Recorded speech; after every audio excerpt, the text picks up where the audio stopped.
Water contamination from radionuclides poses severe health risks.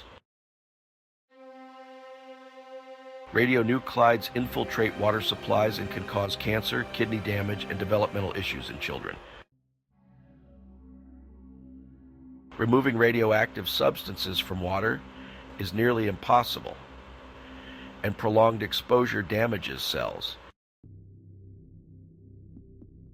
People should avoid living near nuclear facilities and other locations that could release radionuclides. The United States once had 100 nuclear power plants and other facilities. Many are now nearing the end of their intended design lives. Despite this, some plants have extended their design lives by 20 years. Numerous nuclear facilities have experienced radioactive releases, whether gas, liquid, or solid. Authorities often warn of potential releases only after they occur, leaving communities vulnerable. In Miami, the Turkey Point facility has elevated salt, ammonia, phosphorus levels, and the radioactive tritium isotope in the water supply. These contaminants enter the aquifer, affecting millions of drinking water. The Vermont Yankee Nuclear Power Plant has carcinogenic tritium in the groundwater. Oyster Creek in New Jersey and the Pilgrim Atomic Power Plant in Massachusetts have also reported leaks. Once radionuclides enter water tables, they contaminate entire wells. Radioactive tritium is present in 27 of America's nuclear reactors.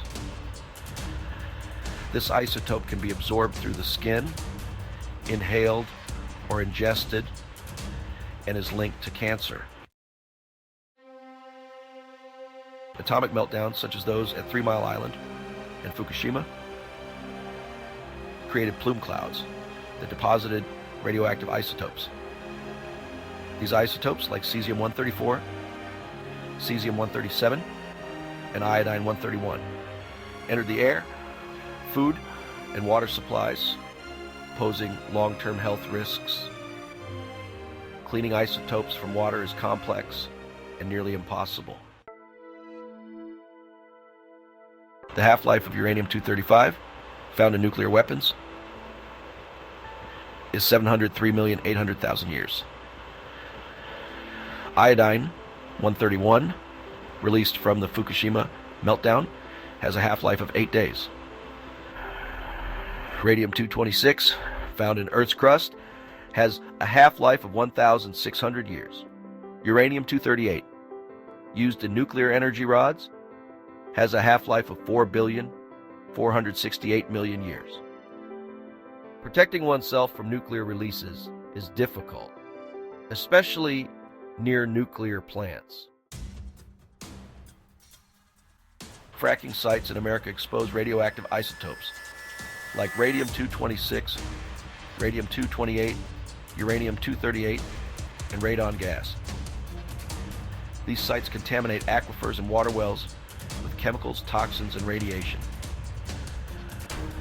Fracking creates chemical, bio, and radioactive waste, polluting potable resources. These wastes are toxic and radioactive and are often used as street deicing agents. Avoiding nuclear power plants, fracking areas, mining operations, and dumps is needed to reduce health risks. Nuclear facilities have had radioactive releases that contaminate water tables and supplies. Once radionuclides enter water tables, they contaminate wells. The half-life of some isotopes lasts billions of years. making it impossible to clean them from water. The risk of radioactive contamination in fish is also a concern, as radiation leaks affect marine life. People are still getting sick from past disasters like Chernobyl, 3 Mile Island, and Fukushima. Radiation dumping off the coast of New York City and California, along with sinking Russian nuclear submarines, adds to the contamination. Due to these leaks, the fish we eat may be radioactive. As contamination increases, we may need to distill all our drinking water at home to ensure safety. Personal Geiger counters may become necessary for monitoring radiation levels in everyday life. My father, a scientist at GE's Nella Park facility, died of leukemia. He worked there during the Cold War and was exposed to radiation. His siblings lived into their 90s, but his life was cut short. GE made many nuclear reactors in the 70s, and I believe radiation exposure contributed to his death. This personal experience highlights the dangers of radiation exposure. This information comes from Marko Vovk's book, The Water You Drink May Be Killing You, and can be purchased on Amazon Books using the link below. Please like, share, and subscribe. Don't forget to hit the bell to be notified of Marko's latest video.